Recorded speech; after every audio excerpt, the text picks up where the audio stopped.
Okay, thank you very much. Today is World Elder Abuse Awareness Day, and we're here to discuss our ironclad commitment to protecting and caring for America's seniors. We're joined by Vice President Mike Pence, Attorney General William Barr, Secretary of Health and Human Services Alex Azar, Secretary of Housing and Urban Development Ben Carson, who, by the way, was fantastic over the weekend in various interviews you did, Ben. Really good job. I appreciate it.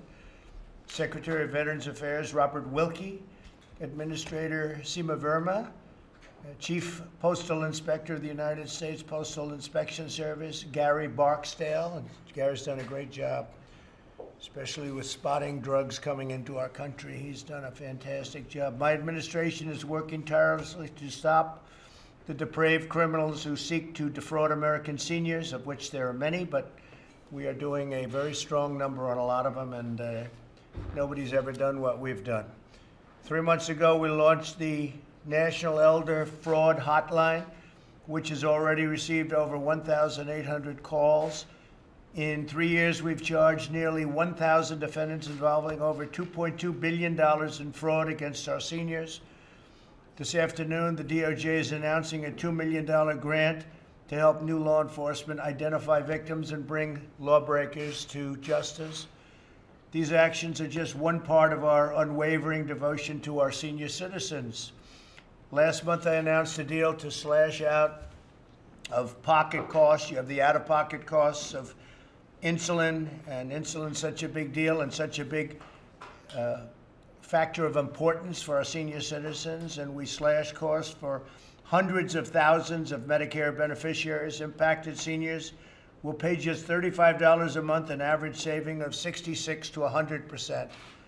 It was the biggest slashing of insulin. Nobody's ever done it before, and we think we can even go further. We're working on one, we call it a trap, because you have a lot of different traps that get put in your way so that you can't do these things, but we did it. And we think we're even going to be able to go further. So we have $35 a month. We vastly expanded Medicare telehealth services. That's gone up probably more than any other thing. That's the only thing, it's probably the only thing you can say about COVID. Because of COVID, telehealth has been used at levels that nobody ever thought even possible, and it's been fantastic. And I think a lot of people are going to continue to use it. Average basic Part D premiums have dropped 13.5%, and average Medicare Advantage premiums have dropped 27%. And as you know, last year was the first year where drug prices, in 52 years, where drug prices have actually gone down, the cost of prescription drugs. We're strongly defending Medicare and Social Security, and we always will. We'll always protect our senior citizens and everybody against pre-existing conditions. My administration is also taking vital action to protect seniors in nursing homes. We delivered $81 million for increased inspections and provided every Medicare certified nursing home with shipments of personal protective equipment. We are working very, very hard with the governors of the states on their nursing homes, because obviously that was a very sad situation, what happened to some of the states where they didn't do a good job with respect to nursing homes. They were caught unaware. They were caught unaware, unfortunately. So we're working very hard with the governors and with everybody having to do with nursing homes, because it's a vulnerability. It's a real soft spot in terms of the COVID, or any one of the 15 names you want to call it. There are plenty of them out there. All we know is it came from China. That's all we know. We now require nursing homes to report the coronavirus cases directly to CDC, residents and family members, all family members. We're working with extreme vigilance to protect nursing home residents from the virus. And as I said, that's been a very important thing for us to be doing. Everybody working with the governors on that. My administration will never waver in our relentless commitment to keep America's seniors safe. We have to keep all of our seniors safe. And this is a very perilous time. And I think we're going to be finishing up. I think we're going to, Mike has some very good numbers to tell you about, having to do with the cases. Again, our testing is so far advanced, it's so much bigger and better than any other country, that we're going to have more cases. We're always going to have more cases. And as I said this morning, that's probably the downside of having good testing, is you find a lot of cases that other countries who don't even test don't have. If you don't test, you don't have any cases. If we stop testing right now, we'd have very few cases, if any. But we do. We're at a level that Mike is going to talk about that's so high, but we will show more cases when other countries have far more cases than we do. They just don't talk about it.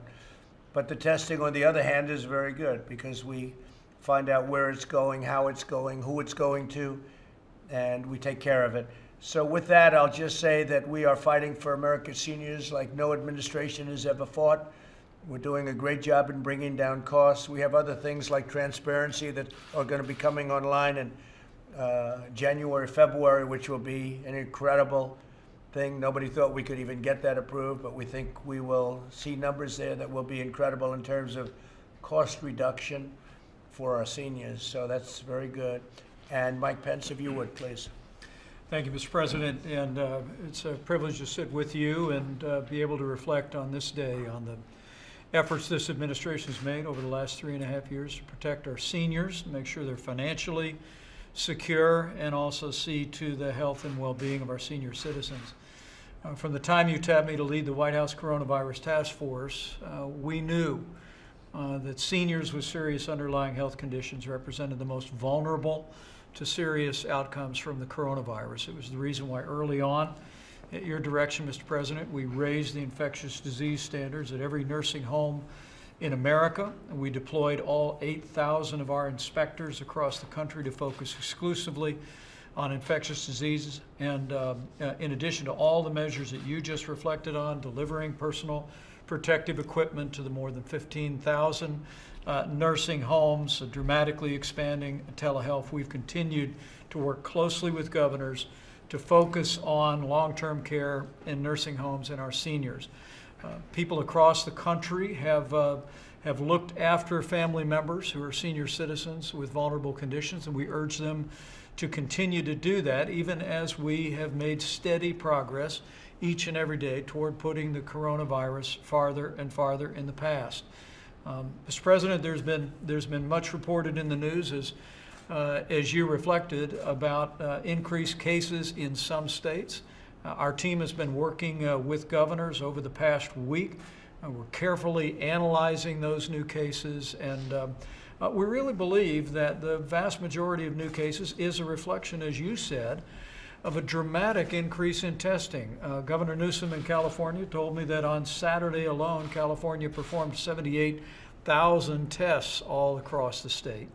And yet in the state of California, their hospitalization numbers remain flat, their positivity numbers remain flat, and in those areas where just a few states where we're seeing positive rates go up, we'll be talking to governors today in states like Georgia and Arizona and Texas about deploying additional CDC personnel to help them identify where those outbreaks are occurring and how we can mitigate those efforts. But because of what the American people did over those 45 days to slow the spread, Mr. President, each and every day we are demonstrating that we can safely reopen. All 50 states and our territories are now opening up America again. But as the theme of this conversation is, it's important that we continue to focus resources on those that are vulnerable, even while we see overall across the country cases going down, hospitalizations going down, and most importantly, our mortality rate is going down all across America.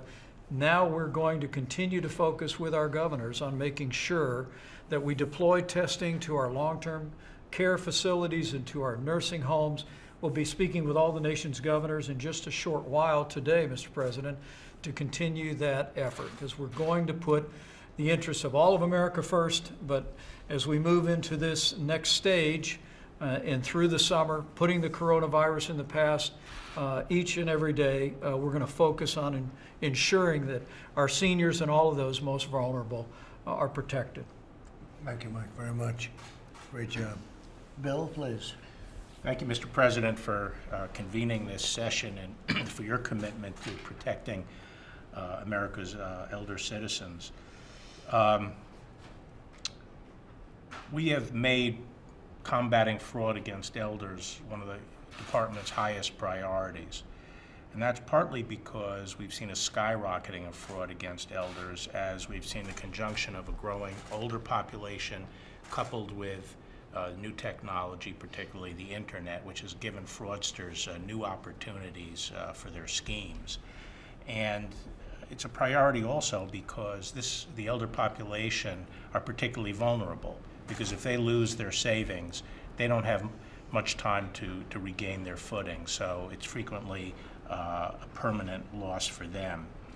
And so we have appointed a senior department official to be the full-time coordinator across the entire department. This has been going on for the last couple of years. And we have in every single one of our 93 U.S. attorneys' offices a coordinator focused exclusively on rooting out fraud against elders. Senior citizens lose billions of dollars each year.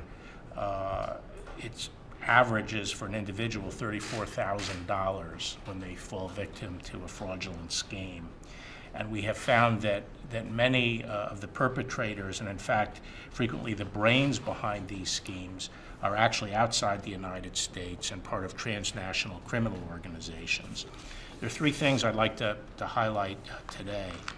The first is this month marks the one-year anniversary of our transnational elder fraud strike force. When we started seeing the signs of the international organizations involved in this, we decided we had to run up the chain and try to go to the source of this fraud, as well as combating it at the local level. And we set up this group to do that. And over the past year, we've made a lot of progress in dismantling the infrastructure of these organizations, much of it involving the use of fraudulent robocalling.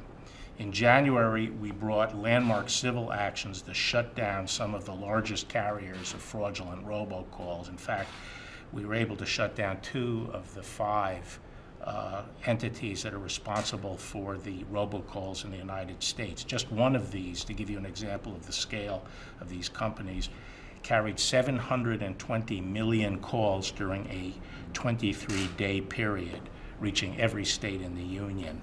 After these cases, we saw a sharp decline in robocalls to consumers. So stopping this wave of robocalls by going after these international organizations is a key part of our strategy, and we're also gaining some success. At the same time, we've cracked down on the network of financial operatives that are frequently called money mules, who take money from seniors and send it back to their bosses overseas. The Postal Service has been instrumental in this success, and Chief Postal Inspector Gary Barksdale is here to describe its efforts in more detail. But we're proud of all the strike force has accomplished in the first year, but we are, in a sense, just getting started.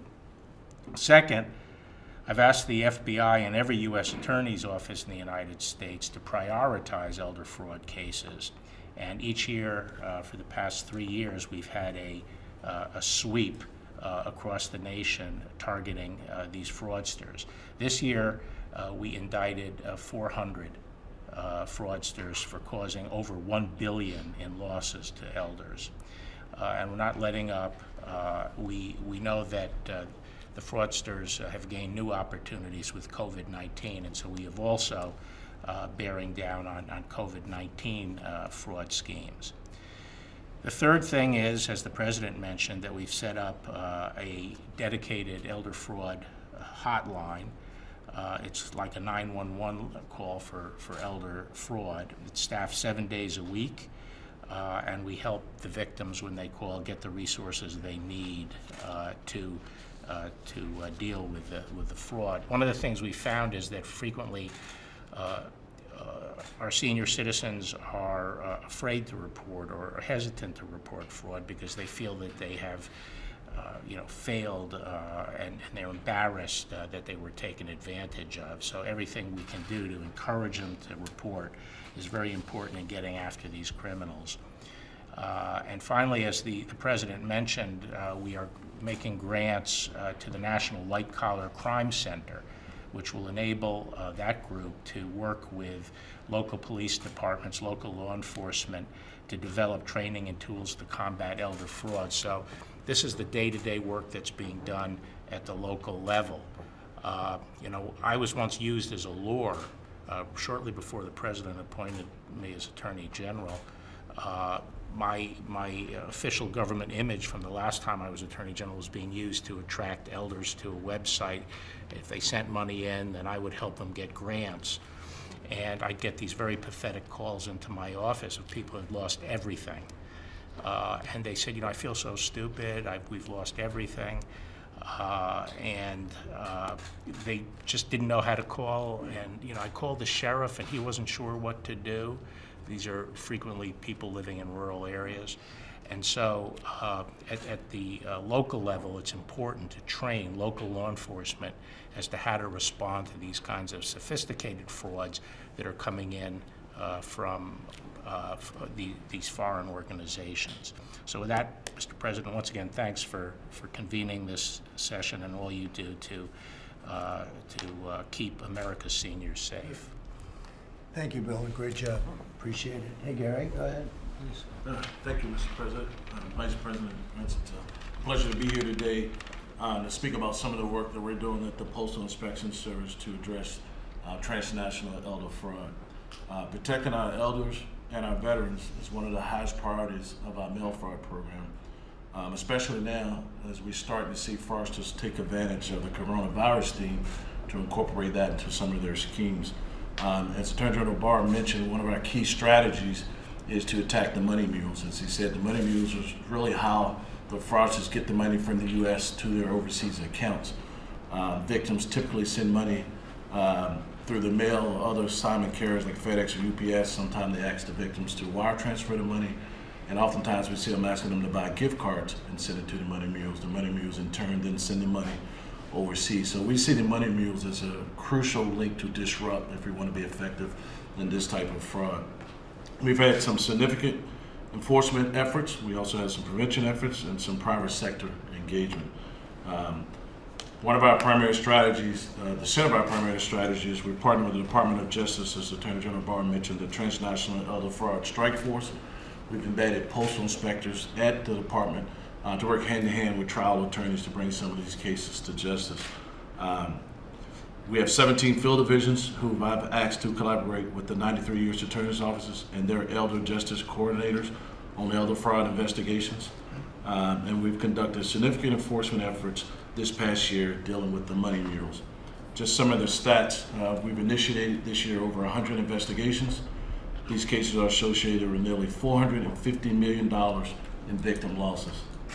We've also served over 2,000 unlicensed money transmitter warning letters to suspects, and working with the Department of Justice issued 34 civil injunctions. 17 arrests from those cases. We've also seized over $650,000.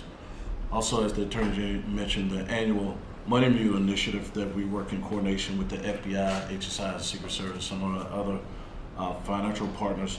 In addition to the 400 indictments he mentioned, law enforcement halted the conduct of more than 600 money mules. So in cases where we didn't arrest, we served them letters or put them on notice to stop the bad action.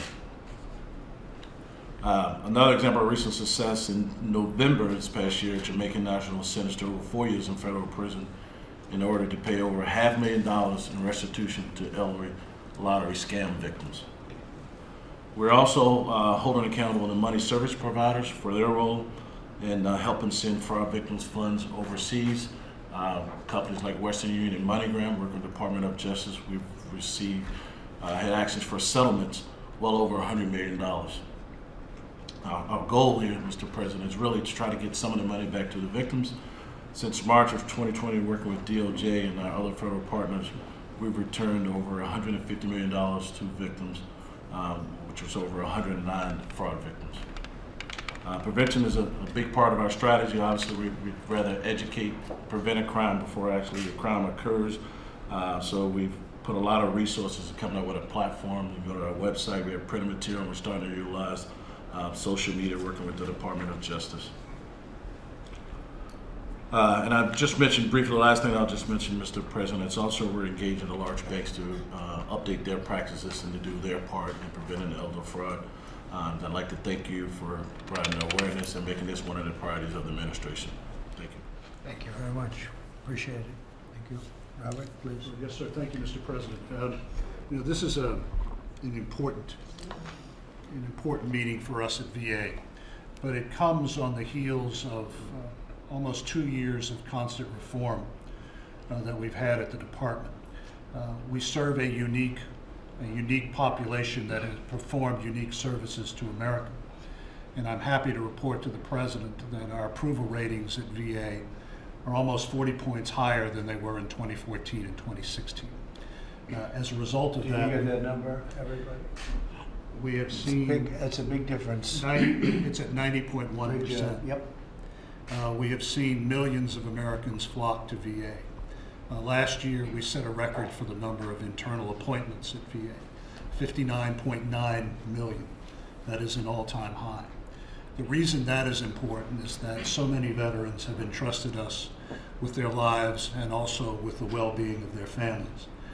We have 134 nursing homes in the Department of Veterans Affairs, 7,500 patients.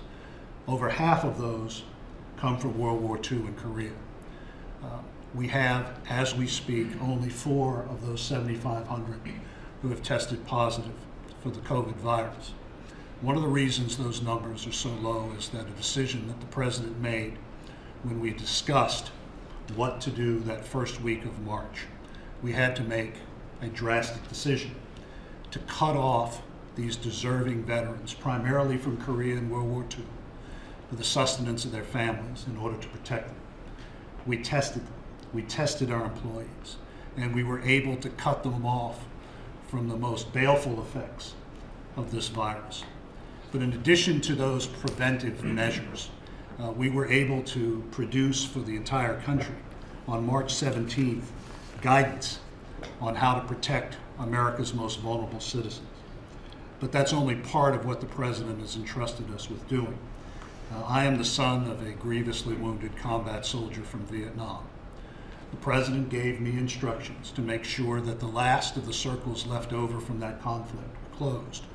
And this fall, we will finally start providing sustenance, financial and material, to the families of those veterans from Vietnam who care for those veterans.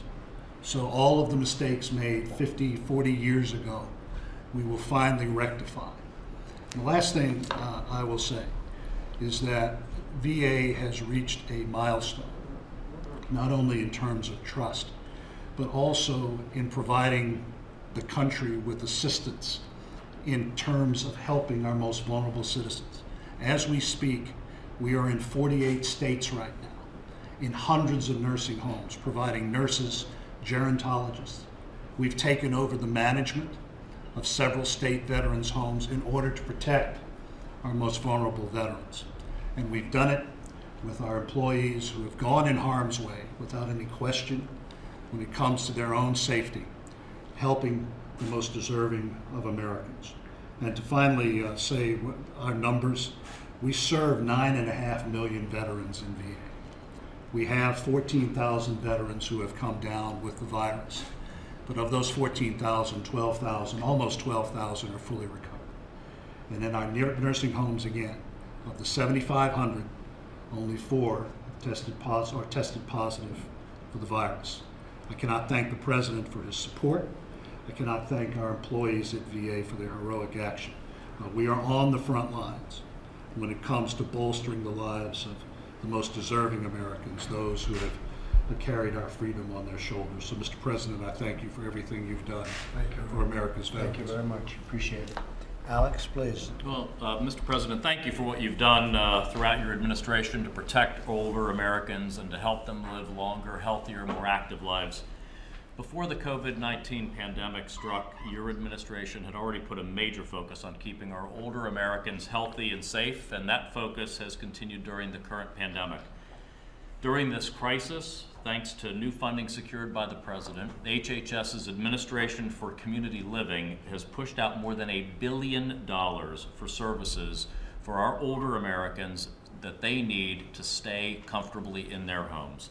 That's more than a 50% boost in the annual support that we provide for community organizations that provide services like delivered meals, help with trips to the grocery store, to the doctor, and assistance with chores at home. We're also making it a top priority to protect older Americans from a public health perspective. We've required states to put a significant focus on older Americans in nursing homes and all of their COVID-19 work, especially the state testing plans that they've now submitted, and we're working very closely with the states to make sure that that's the case. We've deployed CDC experts and members of the Public Health Service Commission Corps to prevent and respond to outbreaks in our nursing homes. We also know that isolation due to extended stay-at-home orders can make some older Americans more susceptible to the types of abuse, neglect, and financial exploitation that we're talking about today. This past week, I addressed that topic as part of a meeting of the Elder Justice Coordinating Council, which I chair as HHS Secretary. Last week, we added the Department of Homeland Security to the EJCC as the 15th member agency, reflecting the President's commitment to protecting our seniors from abuse. In 2018, we made a focused effort to expand the work of the EJCC and dedicate funding to prevent and combat abuse of our older Americans that results from our country's opioid crisis. Through the work of agencies across the Trump administration, we've made great progress in strengthening and improving our federal response to older American maltreatment in recent years. Under President Trump in 2018, all 50 states began participating for the first time in the National Adult Maltreatment Reporting System, which produces data that's been widely acknowledged as necessary to drive action and implement reforms. In March, when the Justice Department announced its National Nursing Home Initiative, Attorney General Barr was joined by our Assistant Secretary for Aging, Lance Robertson. We haven't pulled back on our efforts to protect older Americans during the COVID-19 crisis, despite the additional challenges. For instance, we support state long-term care ombudsmen who help older Americans who encounter issues in nursing homes and assisted living facilities, resolving more than 138,000 issues just last year. During the pandemic, ombudsmen have been adding virtual walkthroughs, where nursing home staff walk through the room to room throughout the facility with a tablet and allow residents the opportunity to meet virtually with their ombudsman. Finally, I want to emphasize the overall success we've seen with increased access and lower costs for older Americans who need prescription drugs. According to data from the Labor Department's Bureau of Labor Statistics, prescription drug price inflation has essentially been flat since President Trump announced his drug pricing blueprint from June 2018 to April 2020, after averaging 4% growth per year for the previous 5 years. That's a tribute to efforts across the administration, including record-breaking generic drug approvals in each of the last 3 years at FDA. Lower prescription drug costs, more support for older Americans in the community, better protection in nursing homes and assisted living facilities. All of these steps mean more healthy, prosperous years for older Americans to spend with their loved ones. And that's what President Trump has promised older Americans, and that's what he's delivered. Thank you, Mr. President. Thank you, Alex, very much. Good job. Ben? All right. Well, thank you, Mr. President, for all the work you've been doing to get our country back on track. And, America owes a lot to our seniors.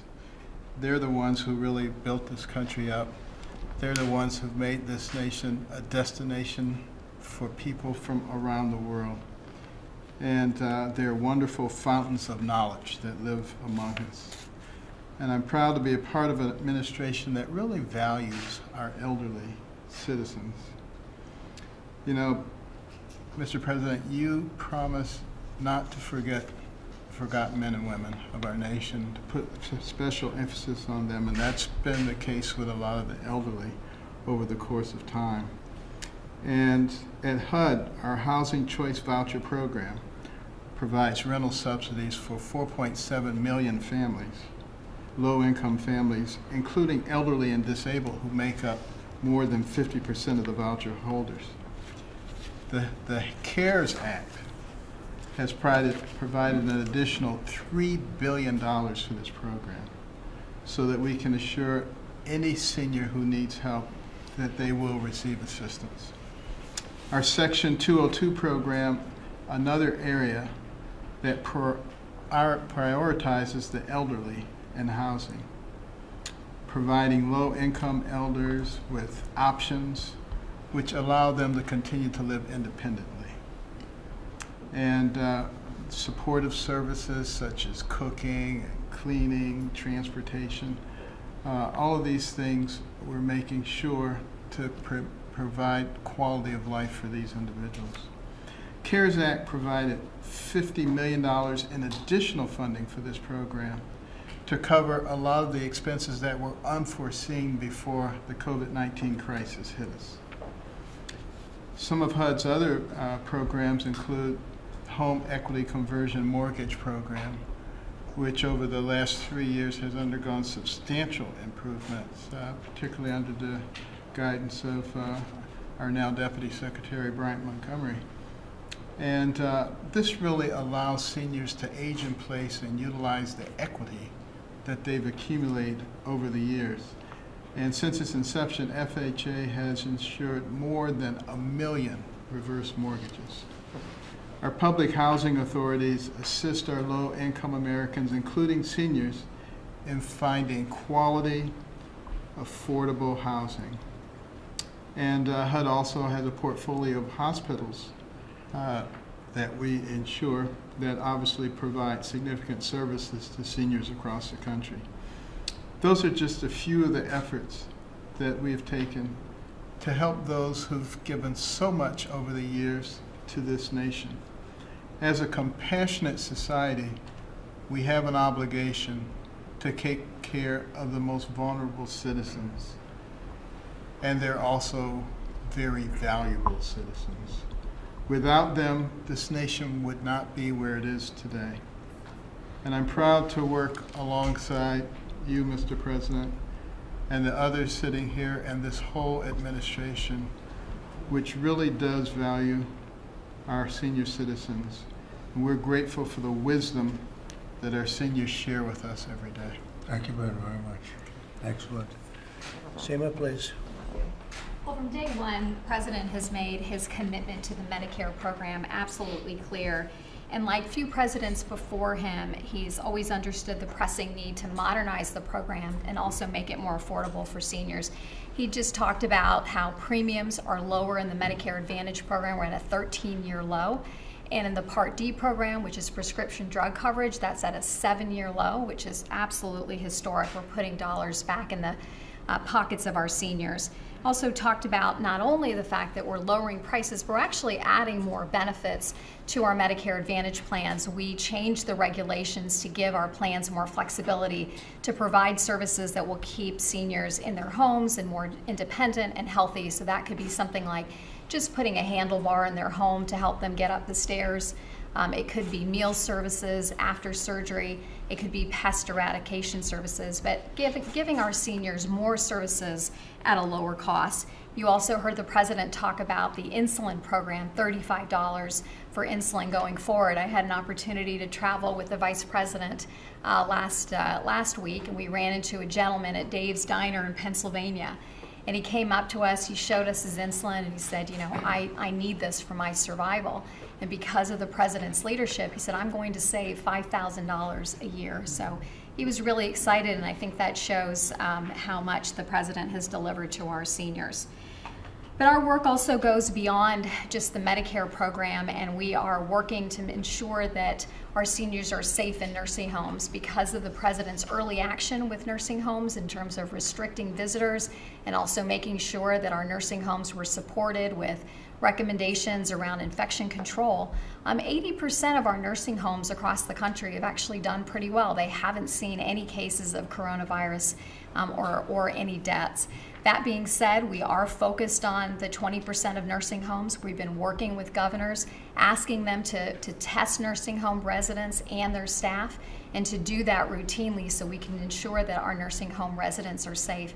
And we're encouraging governors to go out to these nursing homes and perform inspections, boots on the ground, so that we can ensure that those nursing homes are taking the proper precautions.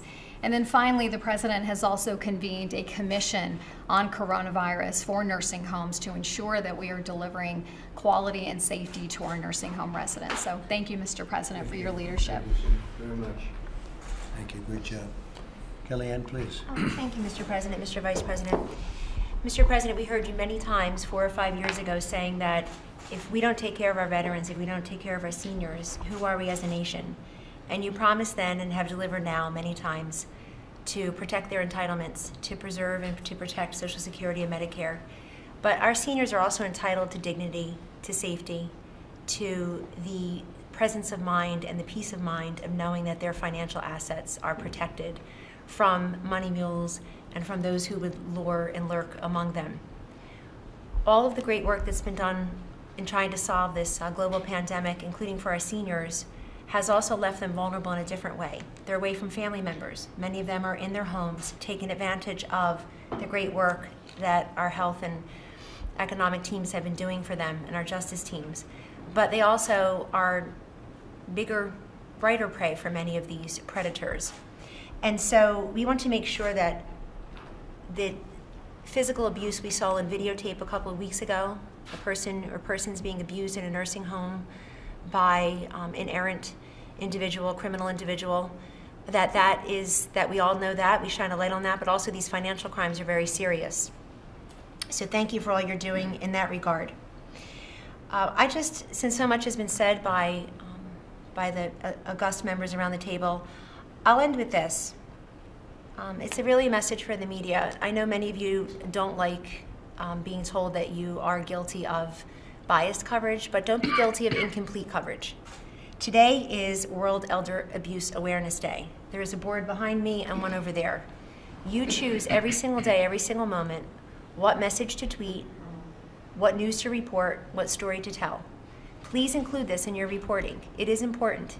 It is World Elder Abuse Awareness Day for a reason, and you can help us with that awareness. Be a resource, be a friend to America's seniors today, if not seniors internationally, by letting them know there are tools at their disposal, and we are here to help solve these problems. Thank you.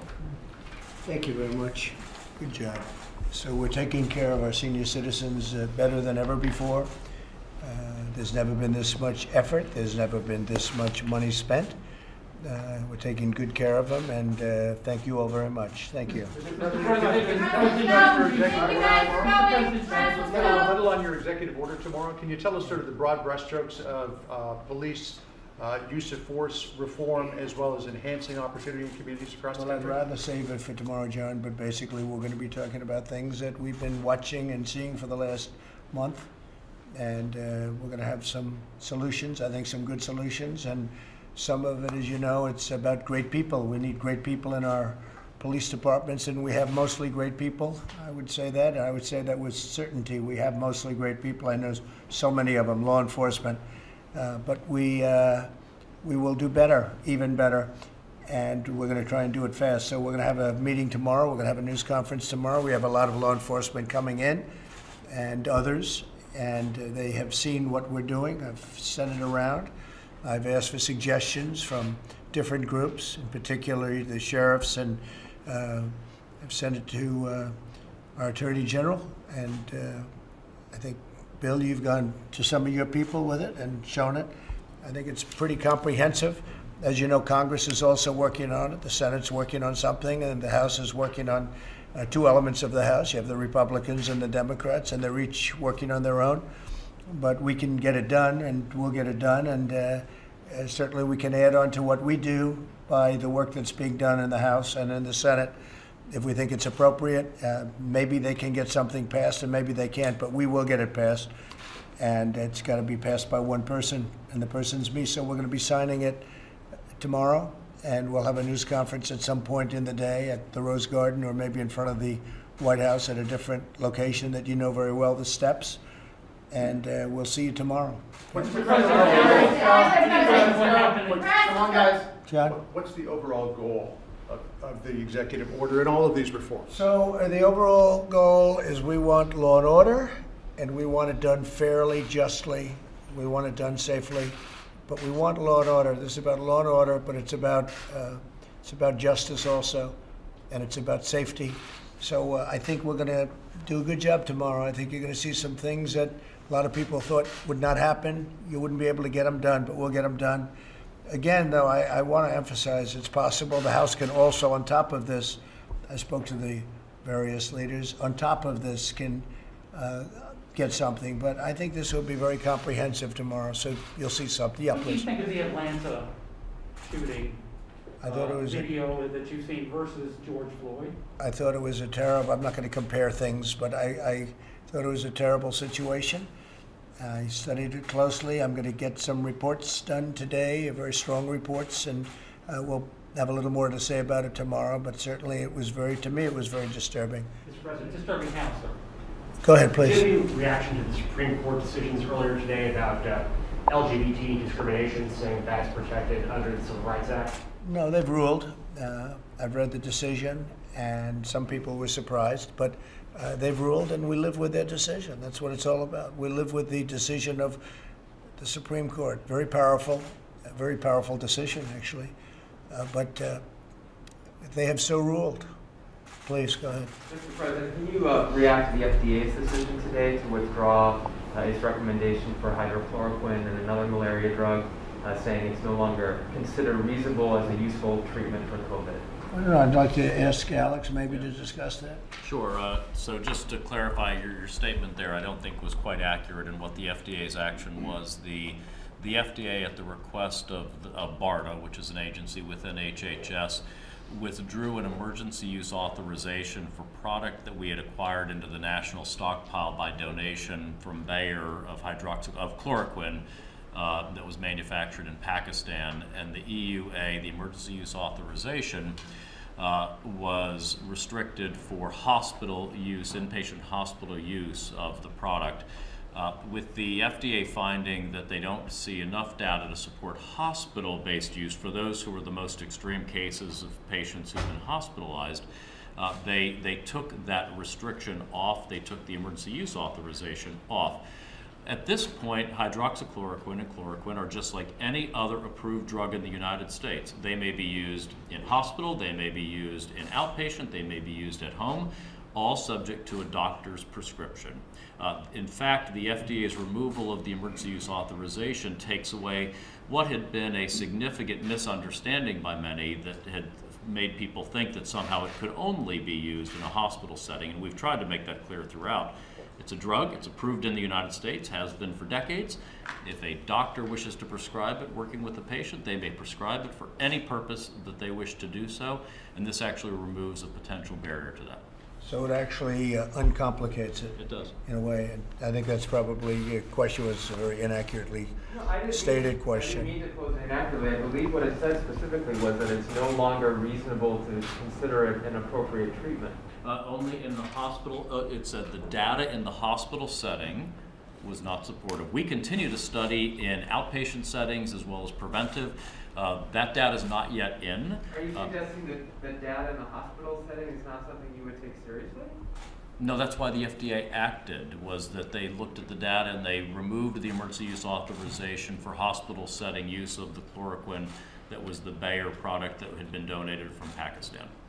Mr. President, earlier today you tweeted that you believed that you were being COVID shamed because of your decision to go ahead with the Tulsa rally on Saturday night.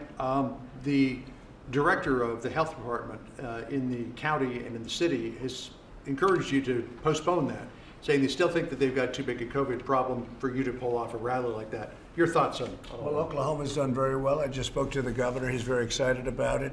Governor Stitt, who's done a terrific job. Mike, I think you can maybe speak to this. He's done a great job. Oklahoma's at a very low number. They've done really fantastic work.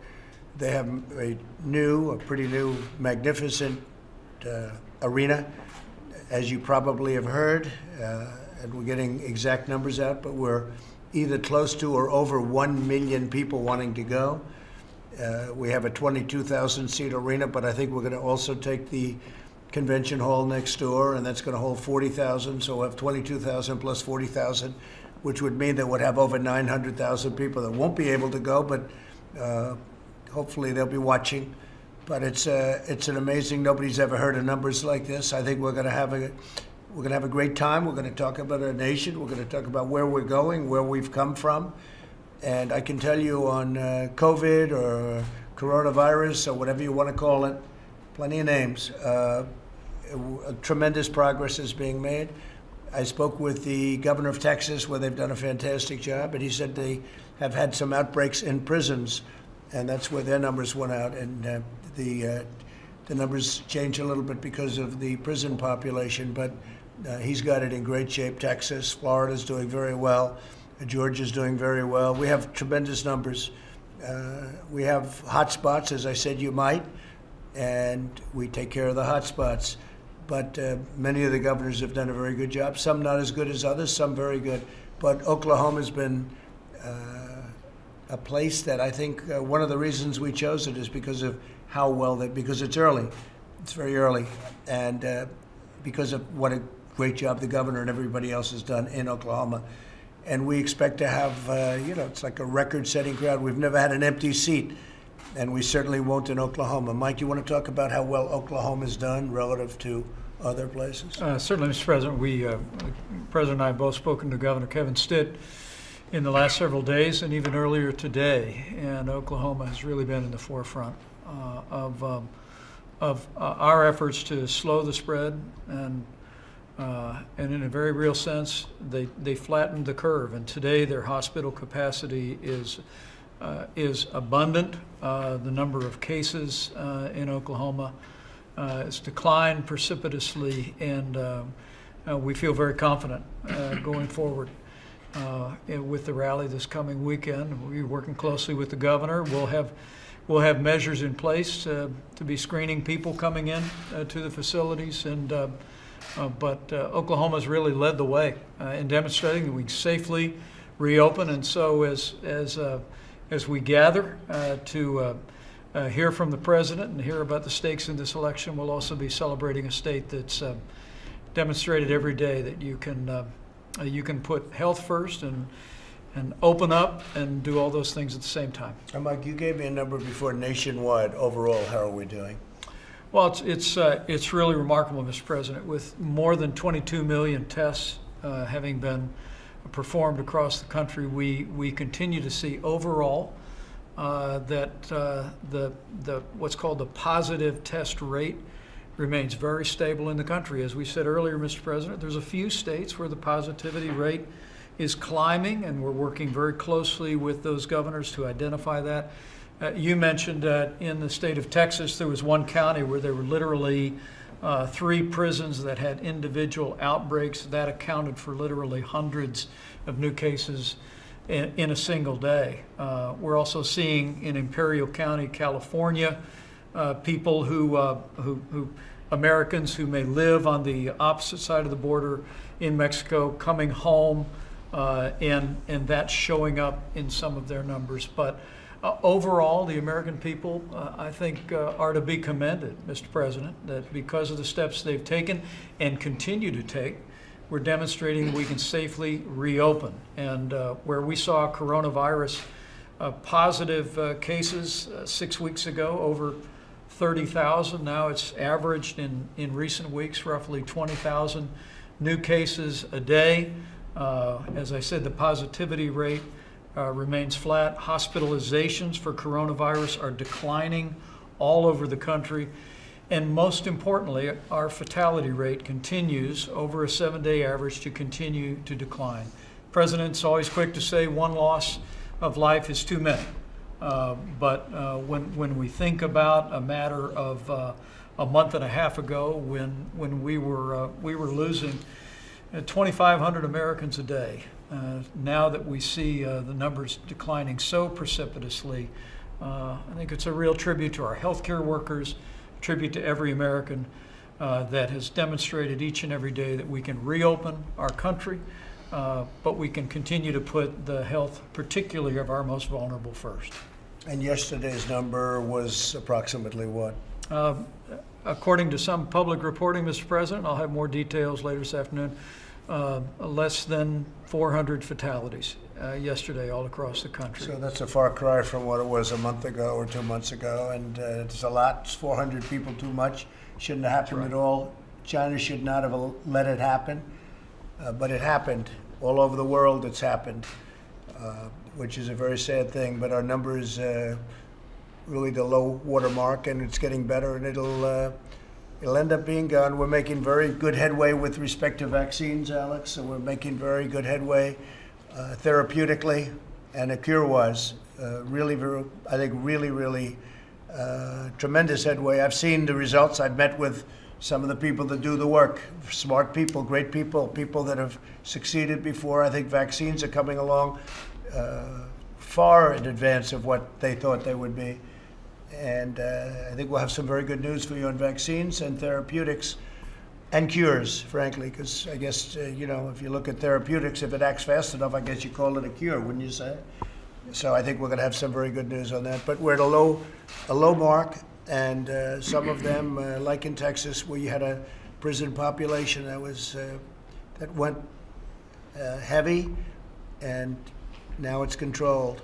So we understand the disease. We've learned. I was with the governor of New Jersey the other night, and we had a great talk about economic development, and we're going to be doing a big bridge that they've been looking for I guess he said since 1918 they've been looking to redo it. So that's a long time, but and we've agreed to do that. It's about $900 million. But he had mentioned 2,500 deaths or 12,500 deaths. 12,500 deaths, and out of that there was one death under 18. I said, say it again. So it was over 12,000. I guess the exact number was 12,500. And they did the study from that point, and out of that, one death was under the age of 18, which is pretty amazing. I knew it was, which tells me the schools hopefully are going to be back in the fall. They're going to be back in full blast. But the young people, they have very strong immune systems. I imagine that's the reason. But they've come out of this at a level that's really inconceivable. By the way, the regular flu, other flus, other things, SARS or H1N1, any of them, if you look at the young people, they were affected like everybody else. But for whatever reason, with respect to COVID, the numbers are very, very low. So, yeah, please. Mr. President, are you still sending hydroxychloroquine to Brazil and other countries? Yeah, he's asked for it, and we're sending it. Well, I can't complain about it. I took it for 2 weeks, and here we are. And we've had some great studies. I didn't know about the report that Jeff asked about, or the statement, but we've had some great reports coming out of France, coming out of Spain, coming out of other places. The only place we don't get necessarily reports are coming out of Alex's agency or wherever they come from. I don't understand that, Alex. What is it exactly? Because I have had so many people that were so thrilled with the results from hydroxy. So what is that exactly? Well, at your direction, we continue to study, especially in earlier phase. So a lot of the data that has come out that was more negative was people who were quite ill in the hospital. People that were like seriously ill, like they weren't going to make it.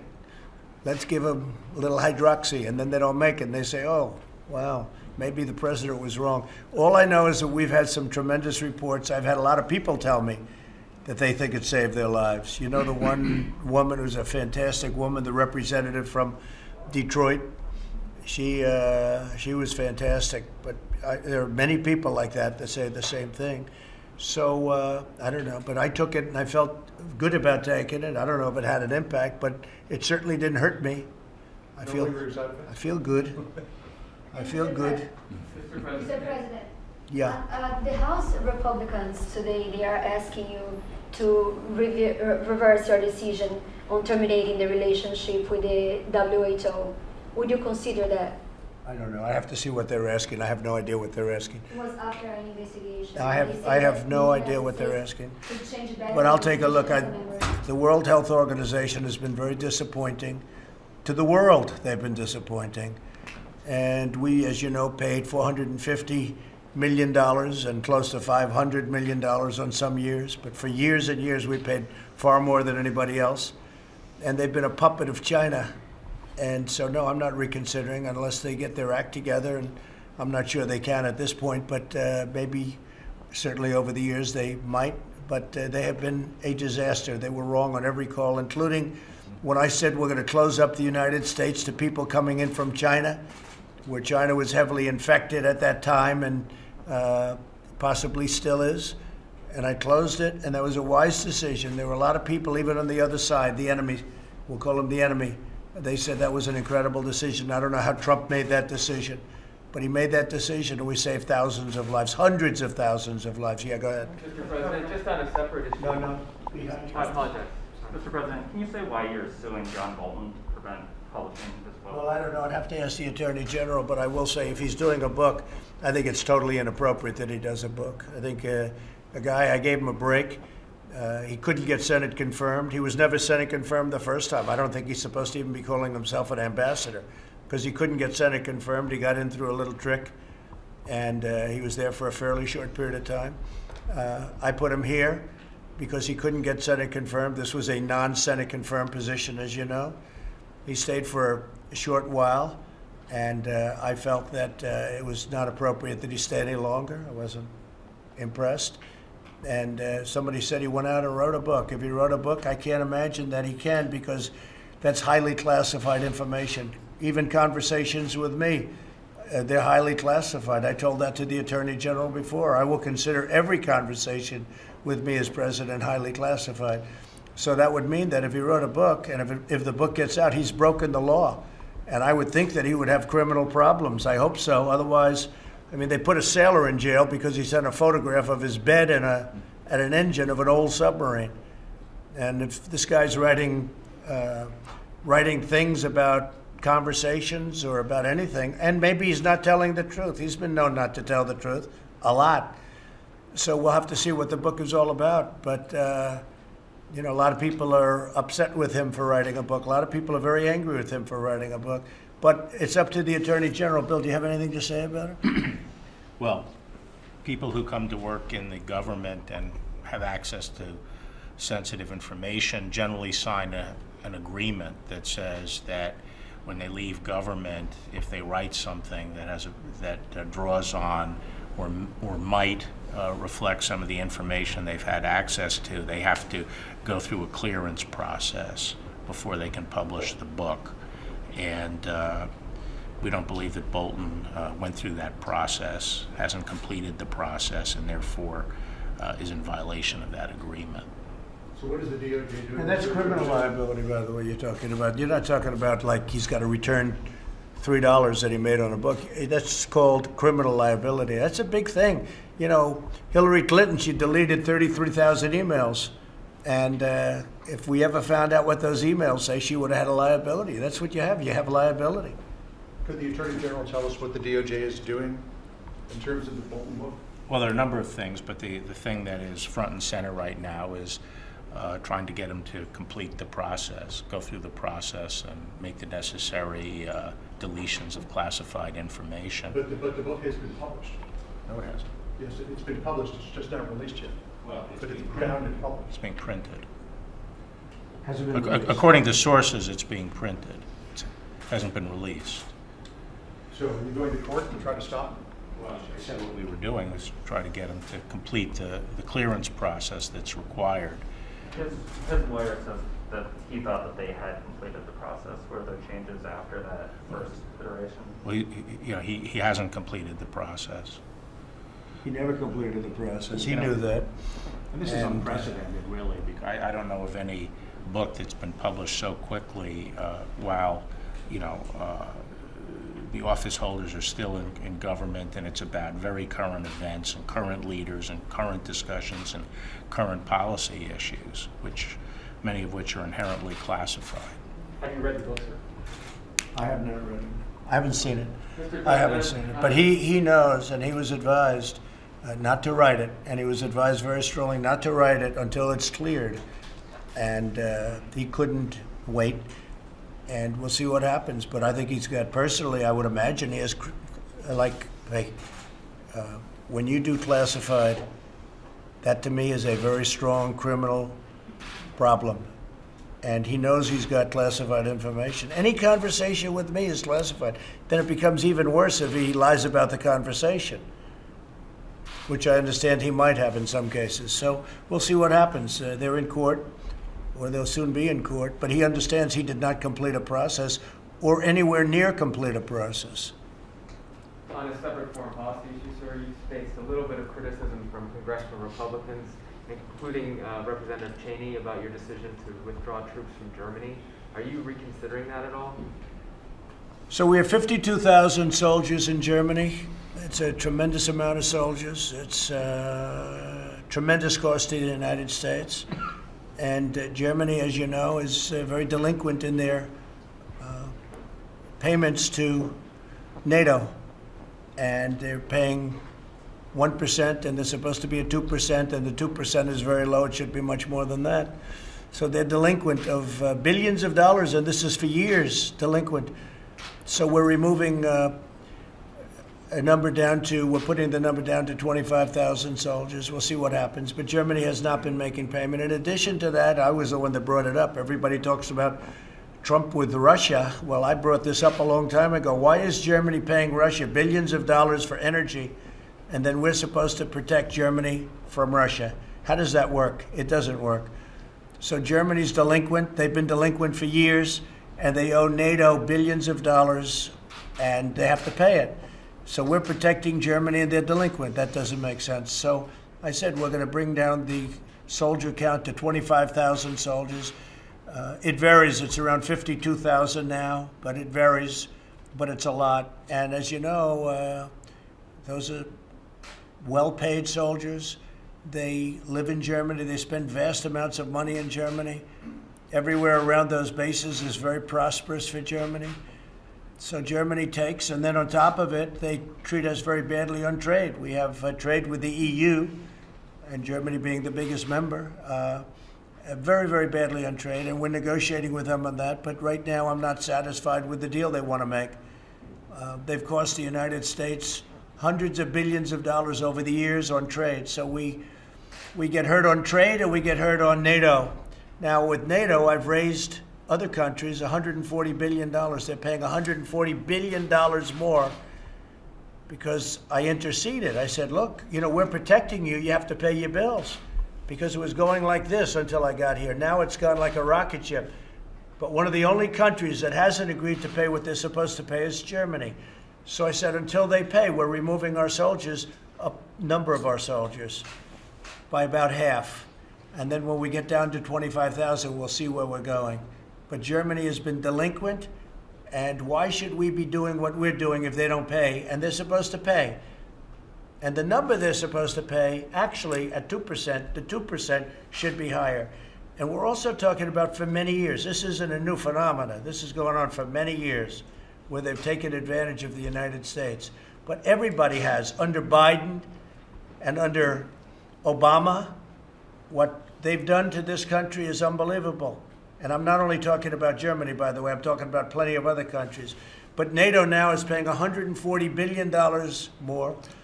If you look at the Secretary General, who's terrific, Stoltenberg, he's been terrific. He's probably my biggest fan. He said nobody else could have done what Trump did, because I raised the other countries by $140 billion, because we end up paying the difference. The United States pays the difference to protect Europe. So we protect them, and then they take advantage of us on trade for many, many years. We're not talking about now, less so now, for many years. So we're working on a deal with them, but it's very unfair. And I would say by far the worst abuser is Germany. Mr. President, you said last week on Seattle that if the mayor of Seattle, the governor of Washington, didn't take steps to end the occupation of the Capitol Hill neighborhood, you would step in and you would do something. 100%. They still haven't ended it. They're negotiating. Are you considering taking action? They're negotiating garbage removal. These people have taken over a vast part, a major part, a very good part of a place called Seattle. Seattle's big stuff. That's a major city. And we have a governor who's a stiff, and we have a mayor who said, oh, this is going to be a love fest. And by the way, these are violent people that took it over. These are not people that are nice people. I saw on your network today, John.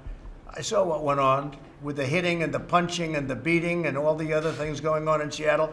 And you have a governor that doesn't do a damn thing about it. And you have a mayor that doesn't know she's alive. She's talking about it's going to be a love fest this summer. Now, if they don't do the job, I'll do the job. And I've already spoken to the Attorney General about it.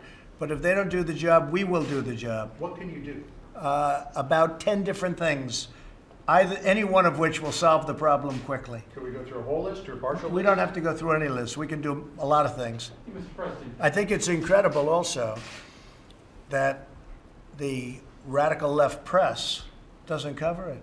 They're acting like nothing happened. You turn on the news, you look at the news, you don't even see stories about it. If the right ever took over a city, conservative Republicans took over a city, it would be the biggest story in history. You can't even find stories about Seattle. It's incredible. How much longer? They've taken over. We'll see. I tell you what, the American public is very angered by that. Seattle is a major, important city, and the Democrats, I guess you say radical left, but it's not even radical left. It's just Democrat. Where we have our problem are Democrat-run cities. If you look at Minneapolis, if you look at other cities that have had trouble, they're Democrat in virtually every case that I can think of. I can't think of one other case. These are Democrat-run cities. Minneapolis, where the police are told to run for your lives. Don't do anything. And if I didn't get involved and send in the National Guard, and it was at my insistence that they did that, and as soon as I did that, everything stopped in Minneapolis 5 days later. Is there a timeline that you're thinking here, No, Seattle? there's no timeline. We're watching it very closely. These are violent people that are dealing violently, and I think what I'd like to see before we do something, I'd like to see the press get in and cover it, because it's not that they're covering it badly, they're hardly covering it all. Think of this. A group, Antifa and others, radical lefts, they went into a major U.S. city, Seattle, and they took over a big percentage of that city, and the press doesn't want to cover it. And we have a mayor who's scared stiff. She doesn't know what's happening. We have a governor that's one of the most overrated politicians in the country. He just ran for president. He got less than 1%. He actually probably, I would have said less than 0, but I'm not sure that's possible. He got nothing. He got no votes, nothing. The whole thing, the guy was out there fighting. At the end, he got 0, right? 0. So he failed. And now he goes back, and they take over a city, and he doesn't say anything about it. Worse, he said he didn't hear it. A day later, he said, I didn't hear anything about it. They took over a city, Seattle, and he said, I didn't hear anything about it. So look, the governor has to call out the troops, do what he has to do, has to call out the National Guard, has to do something. Because, you know, the problem with what happened in Seattle is it spreads. And all of a sudden they'll say, let's do some other city, and let's do another one. And we're not going to let it happen. So timing-wise, hey, we're all set to go. We're watching the process. But the most amazing thing about the process is how the fake news media doesn't want to cover it. To me, that's the most amazing thing. Thank you all very much. I appreciate it. Saturday night will be a big night. That's a big night. I hope you're all going to be there. It's going to be very big. Thank you.